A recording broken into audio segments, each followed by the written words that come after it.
attention, tout ne se passe pas dans la capitale. Je le répète, le Mexique, c'est 32 États, et de 32 États, il y a des décideurs, il y a des classes aisées, il y a des classes moyennes, il y a des étudiants, des gens qui sont passés, qui ont eu une formation à l'étranger, ça peut être en France, bien sûr aux États-Unis, mais des gens qui sont sortis. Le premier point, ne pas se penser que si on arrive à Mexico, on peut à partir de là voir une grande politique de séduction des potentiels touristes mexicains. Ça, c'est le premier point. Le deuxième point, il faut savoir que le Mexicain, il est un peu comme le Français ou l'Européen, c'est un animal fondamentalement social.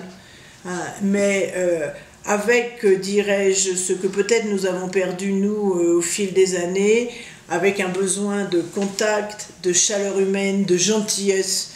Je dirais, le service, par exemple, au Mexique n'est pas toujours impeccable, mais la gentillesse est toujours là.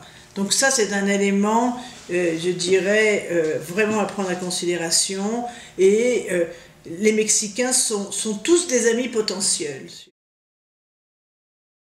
Moi, je dirais que, je le répète souvent aux entreprises, c'est déjà cette image qu'ils ont reçue pendant quelques années sur le Mexique, il faut vraiment l'effacer. Pour le Mexique, pour une PME en tout cas, ou une ETI mexicaine, il faut respecter les 3 P. Pour venir au Mexique, ou pour se développer au Mexique, les 3 P, c'est d'abord, il faut être patient. Les choses ne vont pas toujours à la vitesse qu'on souhaiterait.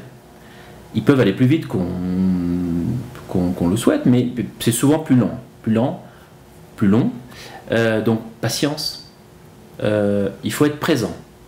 Présent, pas nécessairement être présent avec une filiale, mais il faut être présent, il faut revenir au Mexique.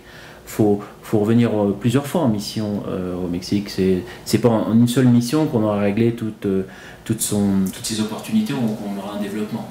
Donc présence. Et le troisième, il faut être persévérant. Je vis tous les jours ce modèle des 3 P avec les entreprises, même si on leur fait de la pédagogie en amont, en leur expliquant vraiment qu'il faut être présent, persévérant, etc. Il n'y a rien de mieux que de le voir en vrai et que l'entreprise elle-même nous le dise et nous dise vous aviez raison. Parce que le fait de venir, que ça se passe bien, que vous sentiez qu'il y a un intérêt pour vos produits, c'est pas suffisant. Donc souvent on a des entreprises qui repartent plutôt satisfaites, mais qui ont du mal à faire le suivi depuis la France parce qu'il n'y a pas toujours les réponses, il n'y a pas toujours la réactivité qu'on voudrait, il n'y a pas toujours des réponses à des questions assez précises. Donc il faut revenir. Le Mexicain fait des affaires une fois qu'il vous connaît. On dit souvent qu'au Mexique, on fait des affaires avec les amis. On doit s'adapter, on essaie d'être très très présent localement, avec une proximité avec les Mexicains la plus forte possible. On a une marque, on a cette chance d'avoir une marque qui est présente depuis plus de 60 ans au Mexique. On a ouvert en 1952 la route de manière ininterrompue. On est venu avec le Concorde au Mexique, donc en fait on est associé vraiment avec une image très haut de gamme. Et évidemment la France a une excellente image au Mexique, donc on en profite indirectement. Question distribution, en fait on est sur un marché assez classique. Plus de 80% de nos ventes, les ventes Air France et KLM sont réalisées par les agences de voyage. Sur donc 20% en direct, avec une part croissante sur Internet, évidemment, mais une part qui représente à peu près 15%, et nos amis, nos confrères de compagnies aériennes ont à peu près les mêmes volumes sur Internet. Ça croît tous les ans, mais ça reste contenu, on va dire. Et la distribution, les agences de voyage, c'est un marché assez concentré.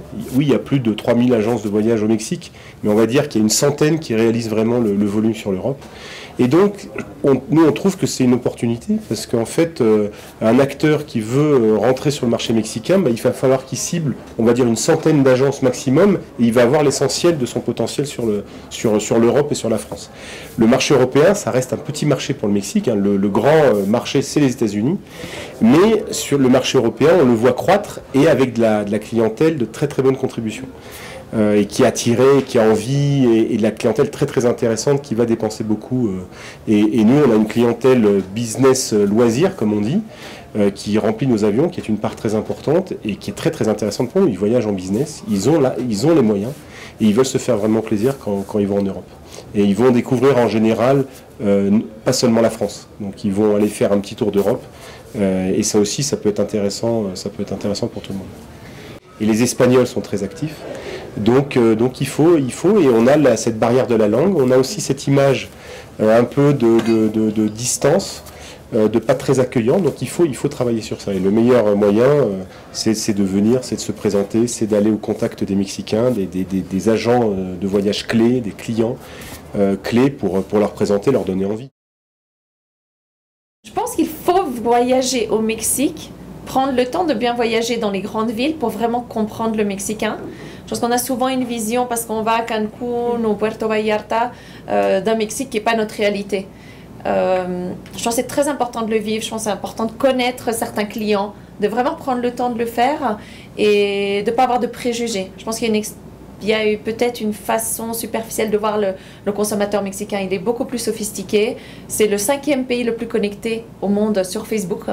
Sur tout ce qui est digital, les Mexicains se sont connectés de façon immédiate. Donc ils sont très informés.